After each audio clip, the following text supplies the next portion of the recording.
It's our time. It's our time.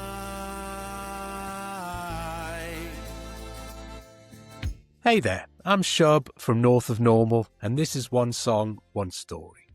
The concept is simple. Each guest brings a song, and together we explore what it means to them. The memories it holds, the feelings it unlocks, the story it tells about who they are. Today, I'm joined by my friend Hannah Bergin, a dancer, a creative, and someone whose whole relationship with music lives in the body.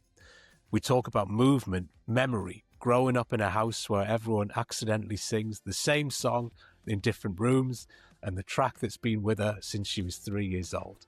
I'm excited about this one, and I hope you enjoy. Welcome to the One Song, One Story podcast, Hannah Bergin. How are you? Good. How are you today, Shub? I am very well indeed, thank you. Very excited. I've been waiting for this one with you quite a long time. So, yeah, excited and ready to go. And how's your day going so far?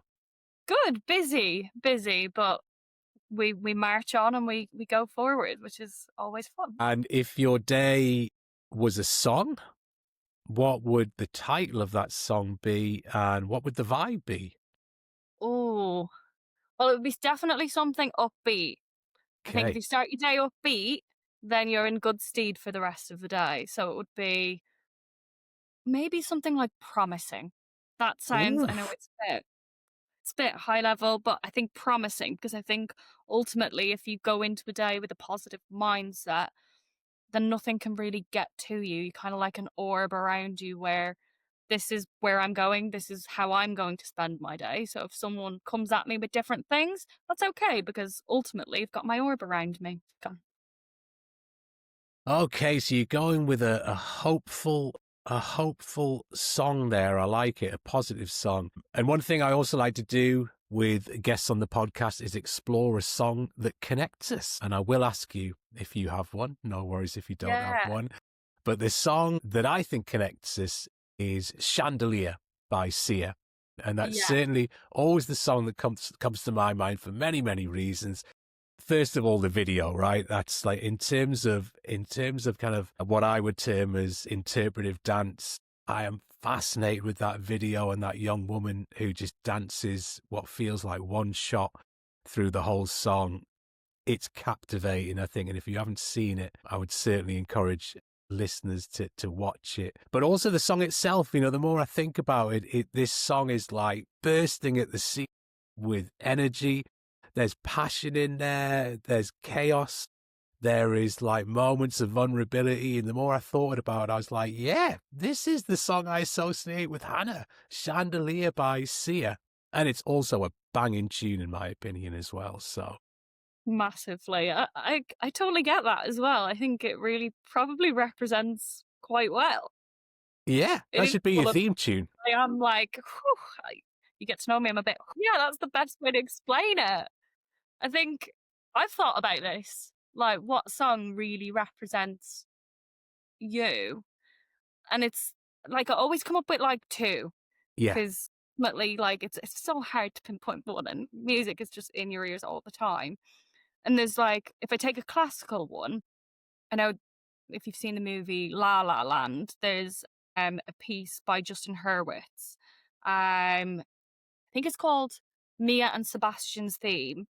And it has that element of chaos at the end. It starts quite fluid and beautiful and then gets into this like chaos, but it's this beautiful, curated chaos. And I think that massively, I feel like it, I hear it and I just go chubby straight away. Yeah. But then if I think of like an R&B side, I'm like D'Angelo, when we get by, like his actual voice, the music, the kind of the lyrics that fall into it as well. I massively associate that with you as well. And maybe it's also at the period of life that we met.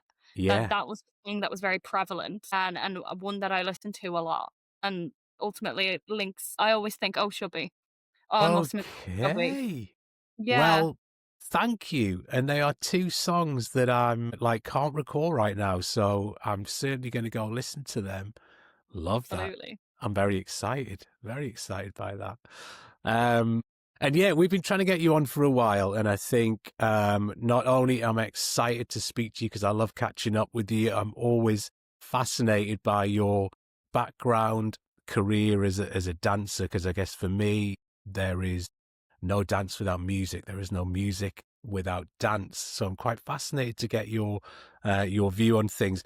You have brought a great song, a song that probably a lot of people will know, and I can't wait to get into that. But I thought we'd kind of explore your background first. Interestingly, the last guest we had on, we talked a lot about dance. Her route in was probably quite different. She spent 6, 7 years as an exotic dancer, then through a lot of yoga practice, somatic body movement. By the time I'd met her in Costa Rica, the product was something quite fascinating to watch. It was, I was saying to her, I don't even know if I'd call it dance. It was Yeah. this flow, and yeah, so very different journeys. But perhaps you can start by telling us a little bit about your when dance came into your life, and how it's been there for so many years. Well, it's if throwing it right back, like, ultimately, I started dance when I was about 2, 3 years old. Wow. And so dance has always been a part of my life and always will be a part of my life. Everything I approach, there's always that different mindset that dancers bring, right? We are very open and accepting and trying to learn as much as possible. But ultimately, starting at 2 or 3 and working your way up, and obviously going to, like, a local dance school. My mum runs a dance school in Ireland. Mm, So being involved in her business and seeing that grow up over 20 plus years was fantastic. And ultimately being a part of that journey, I think it really set a lot of discipline and it set a lot of exploration into who I am as a person mm, through dance and through music aligned. There's pieces that of music that I listened to from when I was in dance when I was maybe 10 years old, and it brings back those memories. There's so many interlinking moments where if you put on a piece of music now from ballet, I could probably still do the dance that was associated to that piece of music, which that's so special and very unique yeah. in most things. Like, you don't tend to see that the most. Yes, you can associate music with different times, but being able to recollect a 5-minute dance piece based on a Mm. piece of music, just that connection is just, it feels very special. And I But guess ultimately, just a memory within your body of how you moved to that piece at that particular time. exactly, it's quite, it's one of those things that I tend to think about quite a lot. It's Mm, mad that as people and as dancers that we can associate in a very different way than just associating a memory. I think that's something to dig deeper into. mm, But ultimately from there, from being in Ireland and being part of I was part of a dance company in contemporary dance while still doing ballet with my mum in her dance school and being a teacher. I then moved to the Netherlands and I danced in the Netherlands for a year. I then went to Scotland and danced in Scotland for a year. I went to London after that, did a period in London, graduated and did my master's in a dance company in Manchester. So being able to kind of experience different cultures, take in different environments, and find myself through dance and find myself through music. My interests in dance are more the improvisational um, works rather than something that's so set. And I guess why that is, I've always kind of like linked that back to it being about the music, not the lyrics, the music that's underneath the lyrics. And I think people, you hum a tune, some people sing the words, and some people are very attached to what the words mean. Whereas I think on that layer underneath and the textures have a lot to add to a piece of dance. It's mm, not just about following the lyrical tone, but the background actually has a story to tell itself yeah. rather than just the, okay, well, these are the words. So something special comes out because it can be quite multi-tonal and there can be really interesting pops that maybe the first time you listen to a piece of music you don't hear. And That's what I love about music. I'll religiously listen to music, Yeah. probably 45 times plus, because I'm looking for what's underneath and what's actually, oh, there's a slight symbol there that actually you wouldn't have noticed. It's like looking at like Queen. If you look at his music and if you look at Bohemian Rhapsody, Mm. how multi-tonal that is, and the change into different segments of that music is special. So we don't look at it necessarily that way now, whereas when Bohemian Rhapsody came out, it was this massive thing. Yeah. Oh, how it changed from rock into more classical, and having those elements. Now we hear music on the radio and we go, "Okay, great." But why don't we look underneath Mm. more to it? That's probably, yeah, my kind of dance journey really was led off the back of that, and who I became as a person and who I became as a dancer and who I put myself forward as a dancer. That kind of came from there. Was let me know more. It's explorative. Improvisation's always been explorative. Yeah. It's about how you feel in the music, but not even, it isn't just about the music too. It's about voice. Voice is a sense of music. Your Mm. body tone, if you're moving your body and a certain maybe sound comes off the body, that is also part music. So it's not always just something you're going to put on in the background. And I'm very passionate about voice in dance. I think it's really important. Yeah, and that's fascinating, and I guess that's something I wanted to explore with you because you've talked about the music, you've talked about the voice, but what I see when I watch clips of watching you dance, I feel like I'm seeing a part of you that, we worked together in the corporate world for many years, and it's like, you get to know someone very well, but when I watch you dance, it's a side of you that feels more vulnerable, much more expressive. It feels like a different part of you. So I guess where I'm going is there's the music, there's the vocals. How do you marry all that up with what you're feeling and how you're interpreting? Is that all just happening very fluid in the moment? I think great question, because I always try to think back after I've done a piece, or I try to think back if I've just moved in the kitchen. Hmm. That's as simple as it can be, right? Like it's quite special because you can have dance anywhere. But when you have that movement, I tend to go off the sound of maybe the music itself. But in some instances, I could just be moving with no music and something just comes out where I go, "Oh, that's really interesting," and I wanna repeat that movement until I get something more from it. It's a it's a feeling in which feels juicy. I think that's probably the right word. Great Is word. It is a great word because ultimately, and it's so hard within dance to really, like, and it's exactly like you said, I show a more vulnerable side when I dance. I express very differently when I dance.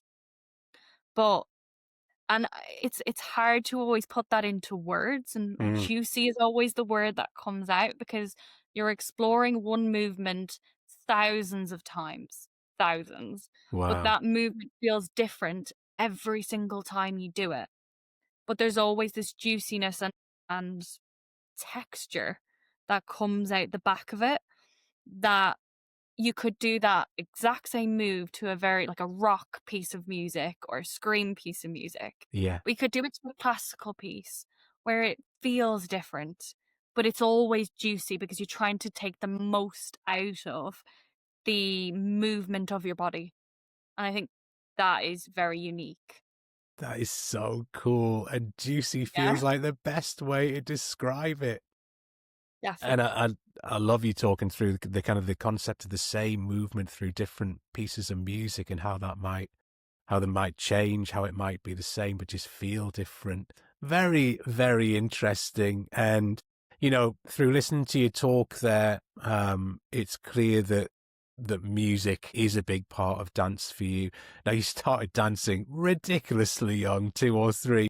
Yeah. Which came first, music or dance? Or was it all there at the same time? That's a great question. And I think you kind of said it before. There's no music without dance, and there's no dance without music. The thing is, ultimately, you might not feel like you're dancing, but every step you do every day is a movement. Yeah. So without movement, yes, there's music in the background. They kind of are very combined in the approach because even as a if you take yourself when you're a child and you're a baby, you're moving and that movement is a sort of element of improvisation or dance or anything surrounding that movement is dance at the end of the day. But ultimately, as if I cast my mind back, like I remember being in the car with my dad listening to music. And that there's so many memories that trigger off the back of that. And I know that I've taken a lot of those dance pieces and pieces of music and brought it into my dance life because it has a special meaning and it has a certain Yeah. something to it, which means something more than just listening to it in the car, which I think Yeah. is there's always those special moments that you can relate back. It's hard to Absolutely. answer one or the other because they both kind of conjoin together and run parallel to each other. Yeah, and do you remember what your earliest memories of either really feeling music or falling in love with a particular song? Are you able to recall that Yeah. at all? There's certain songs when I was in Ireland as a really young child, and to this day, I can still remember every single word. Wow. Madness. But if I hear that piece of music, I'm like, right, okay, that was when I was in the car driving to County Wexford for a weekend in the country. And those pieces of music just stands very special to me. And ultimately, you know, White Ladder, which was came out in 1998, the year I was born, that is that it just brings everything to me. It fills me with a lot of life. Yeah, And I mean, it fills my cup. I think that's the thing. It fills my cup because it ultimately means a lot and I can relate it to so many elements of my life yeah, the whole way through. And to this day, we all listen to music in different ways and it's always the music and always that album that comes up every year when you see, oh, I've listened to this one the most. Yeah, I of love course that. I have. That's always top of your Wrapped. You Um, always my rap. I mean, listen, that kind of feels like a great time to actually go into your song choice because you mentioned the album that it came from there. So before we do, I guess a quick heads up for anyone tuning in for the first time. This isn't a deep dive into music theory or production hacks because I don't think either of us are capable of that, Hannah. This this show is about the story behind songs and the ways they become part of who we are. So if you haven't heard the track we're about to explore, take a second to pause, give it a listen, and then come back. And I think you'll find that the conversation just hits a little deeper once the song's in your head. But I think a lot of people will know this one. So Hannah Bergin, what song have you brought with you today? So today I brought This Year's Love by David Gray from White Ladder, which came out in 1998. Fantastic. And the year you were born, you said? The year I was born, Wow. Was it made to David celebrate your birth or just a I coincidence? in my head it is. And of course, we will get into the song choice and the why and the what and the how and the where and all sorts, but always curious to understand the process for you to arrive at this choice. Was it a tough choice or was it, you kind of hinted at there, this, you always come back to this particular album. So what was the process like for you? As soon as you messaged me, I already knew exactly what I was going to choose, which is Brilliant. it just like it rolled off the tongue Yeah. because it's a piece of it's a song that I listen to so much. So yeah. Fantastic. And if you can, if you are able, if you would like, can you set the scene for us? Do you remember when this song first came into your life? Where were you? Who were you? What was happening in your world? It's a very young child. And I think so kind of comes off the back of my dad, really. Hmm. And my dad used to always play this album. It would always be on in the house. It's one of those albums that if you hear it, you think you don't know it, you know it specifically because it tends to always be around. And it never, you can walk into a store today and it's these songs are still playing. But ultimately, my dad always had This Year's Love and all of that, to be honest, all of White Ladder playing in the house, also in the car. So it Yeah. reminds me of being with my dad in the car singing together. And also memories where my parents, my brother and I would all be singing together Wow. because it can play in the house and you could be in completely different rooms not knowing you're all singing it, but you are.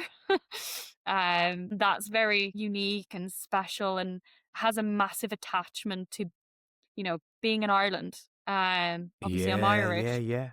I don't live in Ireland anymore, but I always link it back to different periods of time. But when I was a child, it's one of the first songs I was able like to sing. Wow. And like It's a very what sort of age are you talking there?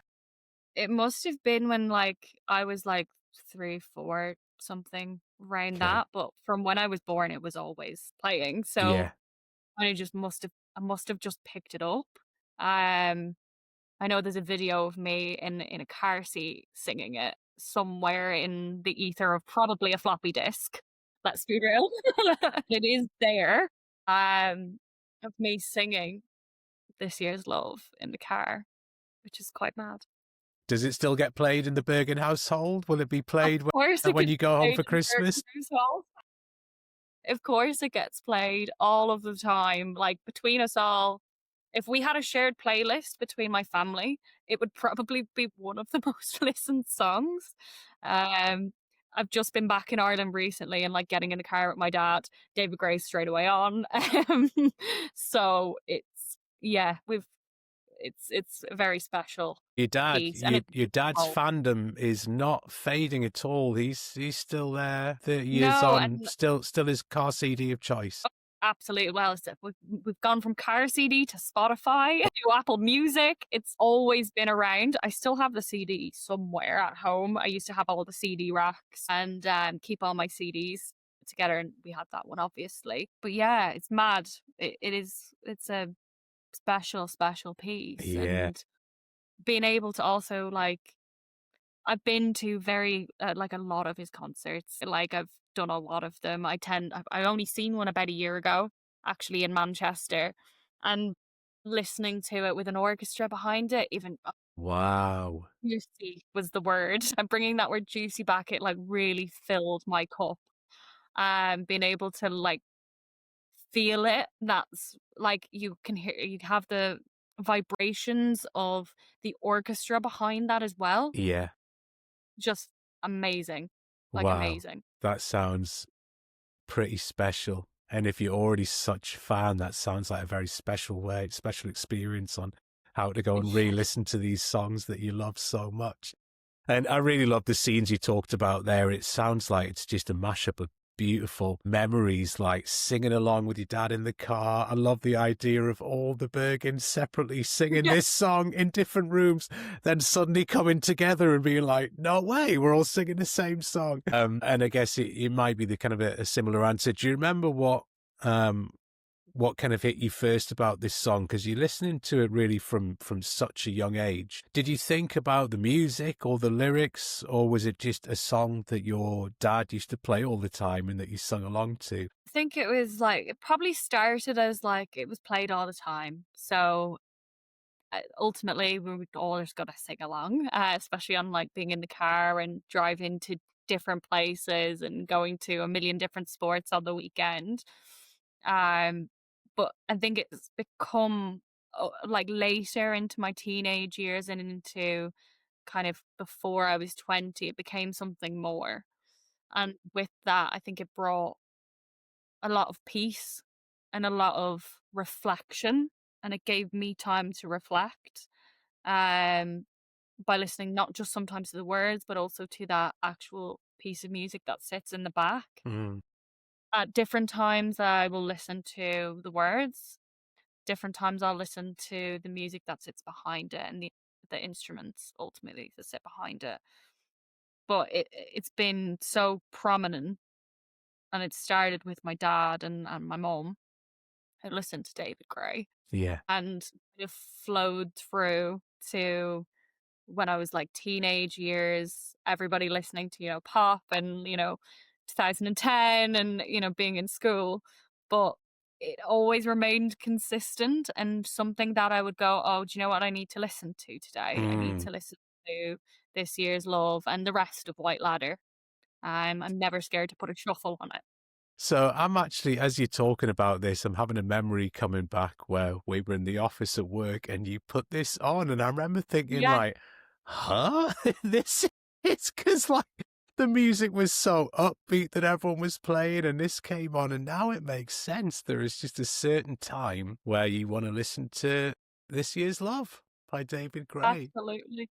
Absolutely. I remember that time in the office as well, quite a lot because ultimately, yeah, you can have the really exciting music on and then I'm like, "Oh, I'm gonna turn this one up." And there's an upbeat side to it as well. I think Mm. that's also the thing. Like, yes, it's more of s- probably more of a sad song, but Mm. there's so many like positives in it as well. Like it's lined Yeah. and wrapped quite Yeah, nicely. I think I'd agree with you. And again, this is always a song that I heard.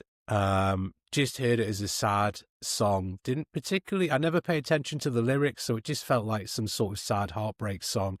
And Yeah. as soon as you said this was your song choice, as I looked into it, I was like, oh, this is actually, when I listened to the lyrics and thought about it, it's a lot more layered than just a kind of a heartbreak song. And I'd love to kind of dive into that later as to what you think it's kind of about. But you touched on before, I mean, again, it's kind of a gift to have a special song with you for this amount of time.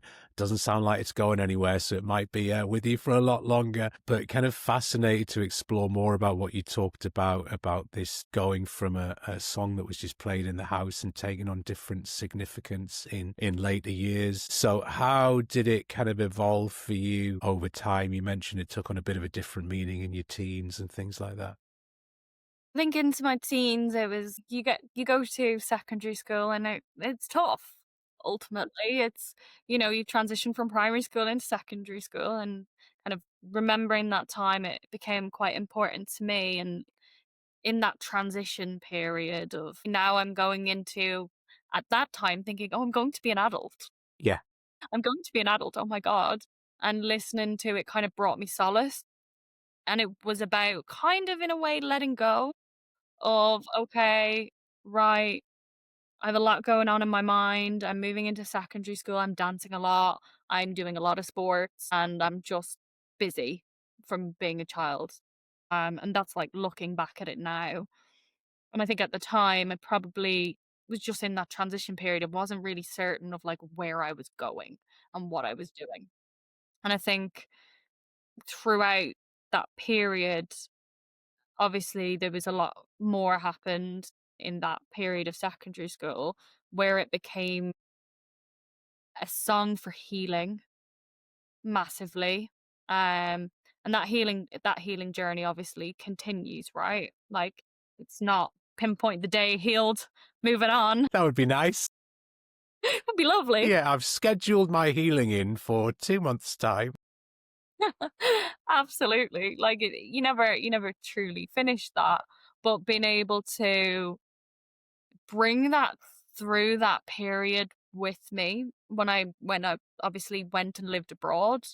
I think I left Ireland at 19. I'm 27 now and I've not lived there since I left. So that piece of music ultimately remained consistent. Yeah. And it had many different meanings. It had meanings of healing. It had meanings of, you know what, I miss home a little bit here. And it means a lot and it connects me to being in Ireland and it connects me to my family. But also at the same time, like a spot of hope. I don't know. Ultimately, like when I listen to it, I also feel hope. Yeah. And I feel like, okay, there's a light, will continue. It's like that promise. It's that promise to yourself that you're gonna keep going. Mm. And it's the promise that there's always a way forward even in different and difficult times. Yeah. Being able to bring that on my journey throughout uni where ultimately, yeah, you're gonna listen to R&B, and I listen to a lot of classical. I have a very varied music taste, Yeah. uh, in everything I listen to because I think that's important. But this song, like, I'm, like, looking back now, I can see me being in a studio in central London and still dancing to it in my final year, Mm. and that having that special meaning, but at a point of graduation, right? Like you said, it sounds like a bit of a heartbreak song, but at the point of probably people thought I was a little bit nuts. Don't get me wrong. Like, probably thinking, oh my God, like Hannah's upset about something. But it's a lot of positives that it felt like wrapping up a chapter and tying a little bow over it and going, Wow. yeah, I got through all of this. I've graduated now. And that went in my BA year, but I ended up bringing it into my master's anyway.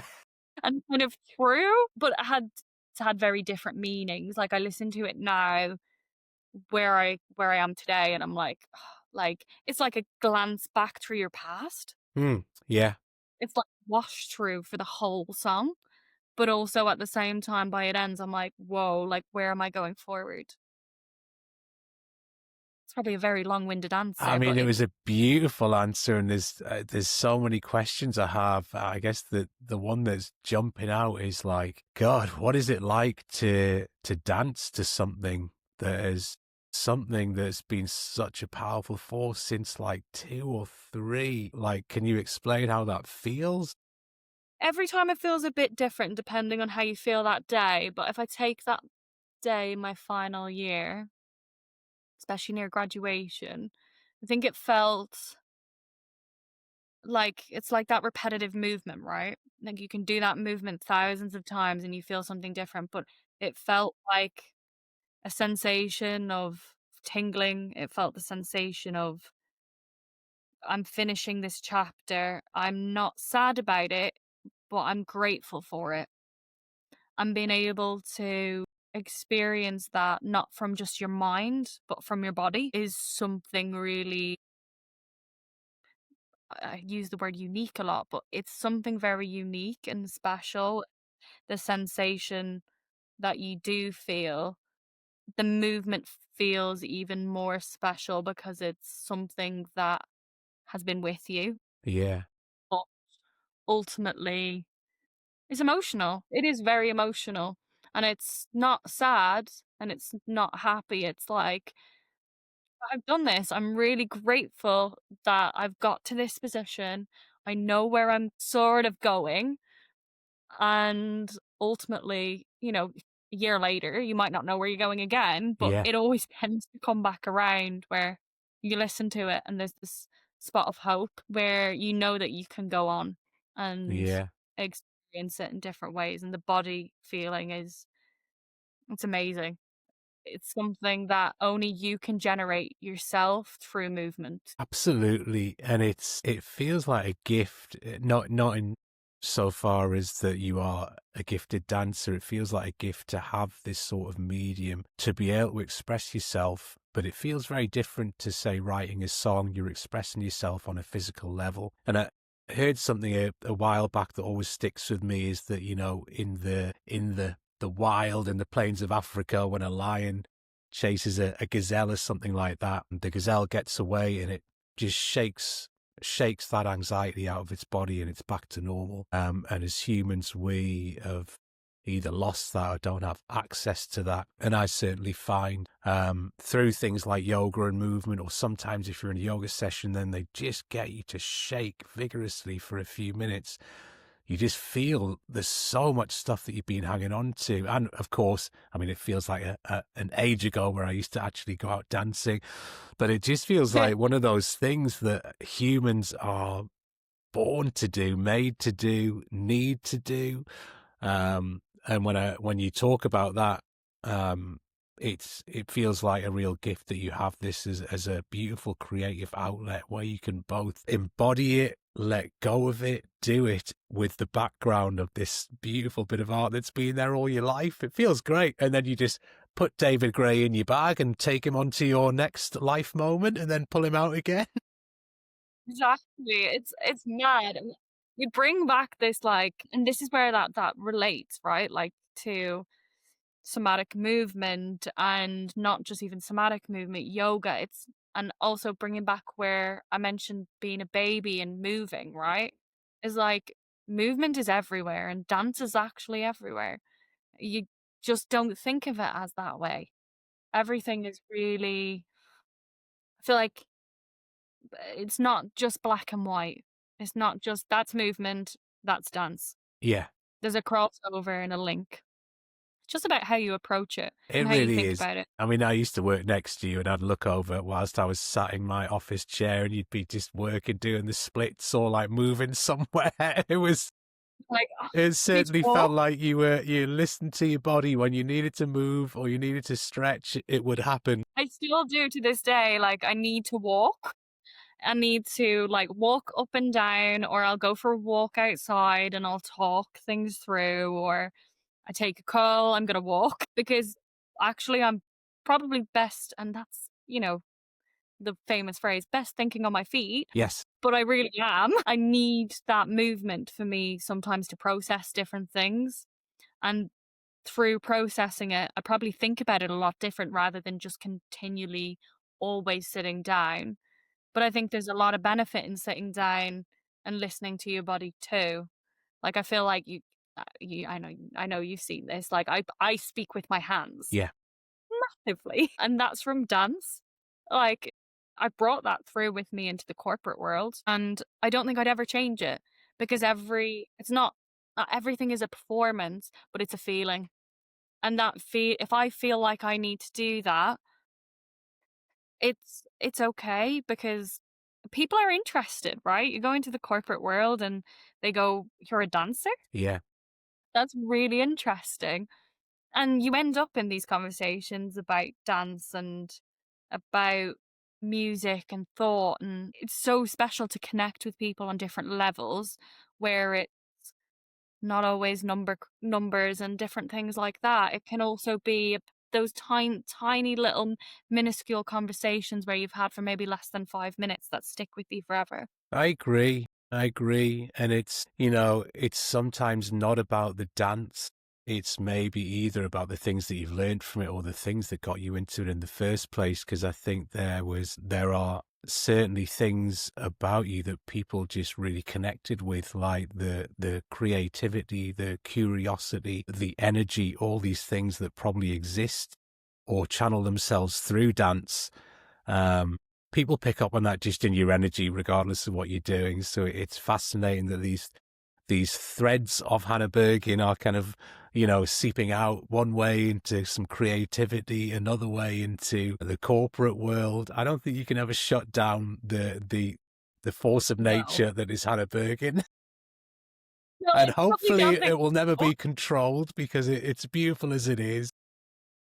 yeah, I think it's really special to bring that. Like, it's transferable skills to its finest, Yeah, yeah, right? yeah. Like, it's not even just transferable skills, but it's you as a person. Mm, And if you aren't you as a person, it feels quite, like you said, restricted, very held in. yeah, And ultimately, I'm me. And I think it's important to bring that forward because you may inspire someone in a conversation, but you may think about that conversation for years to come. And that is important to that person. yeah, And if you kind of sparked a thought in someone's brain and vice versa, right? Like I can have many conversations over my day and it'll spark something in me that I come off a call and go, "Ooh," like I feel juicy. And it's a different way to be creative, yeah, right? Creativity is wrapped in so many different forms, yeah, so many different forms. And that creative spell that you take with you in your life is how you want it to be. It's not how other people want it to be. So take it, embrace it, live in it, and truly invest in yourself in that creativity as well. I think that's been really important to me, especially like throughout work, but also in the sense of like music in the background or taking me as a dancer and taking in the experiences that I've had as I've moved through life, Yeah. because ultimately you're gonna learn something new every day. So why not embrace it in a creative expression? Because not everything is linear. I mean, everybody knows that. Not everything is linear in your life. Yeah. So if you approach it and be calm and take it as an opportunity of creativity, it can transform into something completely different from what you took in the first place. 100% agree. And I had a friend of mine, a guest on recently, that just talked about creativity just being any act of love, like literally making Yeah, yourself a cuppa in the morning, doing some mundane chores. It's how you approach it, it's how you view it, absolutely. it's how you see it as an opportunity to express yourself. So certainly creativity, more creativity in our lives, or maybe flipping the way we view some of the things that we do is certainly great advice. Now you've sort of mentioned before that when you listen to this song, sometimes maybe it wasn't about the lyrics, is certainly at the start, and then you've kind of become more aware of the lyrics over time. How would you kind of sum up this song? What do you think the writer is kind of trying to convey? I think if I think in their sense, I think there was something at the time that really motivated that feeling. And it could be absolutely anything, right? It could be breakup, as you mentioned. It could be, you know, something falling apart at that time, because love isn't just a person, it can be anything, right? And that's what he speaks to, is this year's love never lasts. And that's interesting. That as a phrase, this year's love didn't last, but we know that if you switch it the other way, it's about next year's love.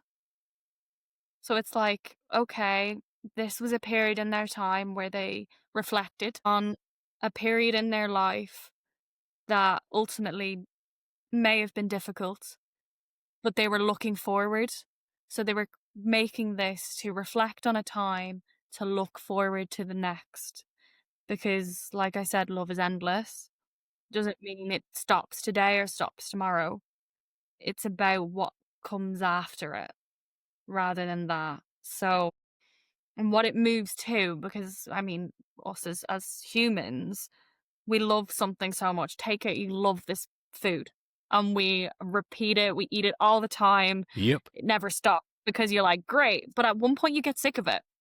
And suddenly, I've moved on to the next meal and I'm going to eat this for 3 months. I know I'm terrible like that, but I am. And I could spend 3 months on it. And then I go, do you know what? I really want that from before. So you end up re-loving it again. And I think that's kind of, for me, that's the message I take out of it. Mm.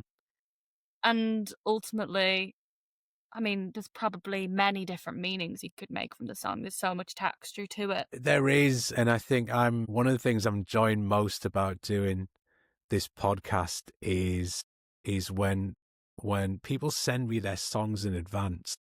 I'll like listen to them, I'll sit with them, I'll do some research on them, and there always seems to be one thing that jumps out for me, and I always want to hold it back until the guest has fully spoken. But it seemed a theme for me in this song when I really listened to the lyrics is like emotional courage. Uh, Yeah. is being brave enough to keep going after pain and to keep moving on. And that for me was like, this is Hannah right here. Yeah. And I know you have, I know you have such a connection, like your dad just listened to this song and brought this into your life, and it's a family song that's been with all your family and throughout you growing up. But I wonder if or I'll ask you, do you think there's an element of that message that resonates with your own journey?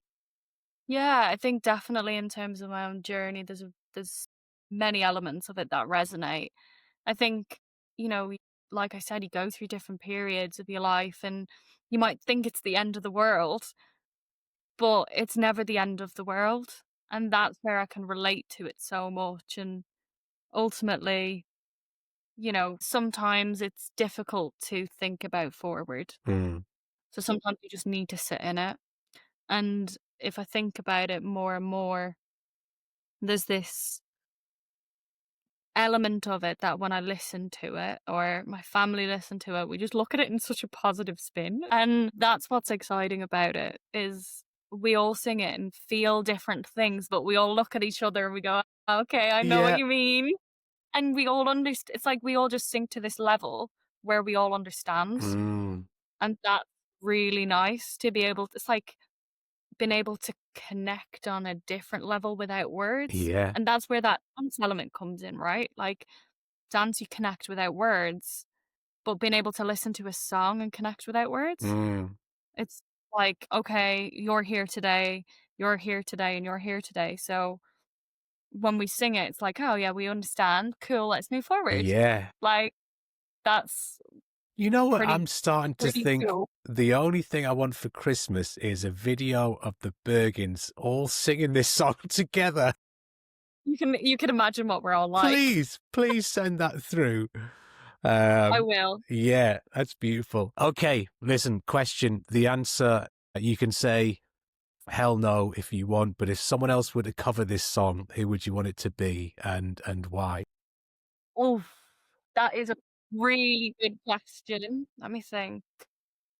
I think I'd like Lewis Capaldi.